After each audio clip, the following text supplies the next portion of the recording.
নিচু ক্লাসে আমরা বাংলাতেই কিন্তু বিজ্ঞান পড়ে থাকি, কিন্তু যখন আমরা একটু বড় হই, ধরো হায়ার স্টাডিজ করতে গিয়ে আমরা ডাক্তারি পড়ি কিংবা ইঞ্জিনিয়ারিং পড়ি, তখন কিন্তু আমাদেরকে ইংরাজিতেই বিজ্ঞানটা পড়তে হয়। এবং সেক্ষেত্রে পাঠককে দুই ভাগে ভাগ করা যেতে পারে। কীরকম?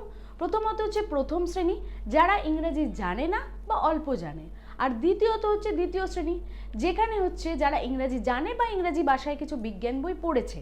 এবং এই বিষয়টা আমরা জানতে পারি রাজশেখর বসুর লেখা বাংলা ভাষায় বিজ্ঞান প্রবন্ধে।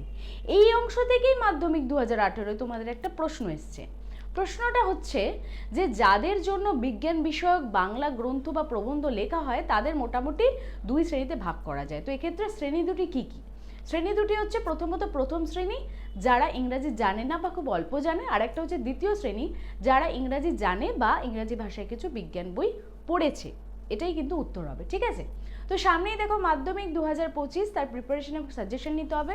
তার জন্য আমাদের চ্যানেলটিকে কিন্তু সাবস্ক্রাইব করতে একদম ভুলো না।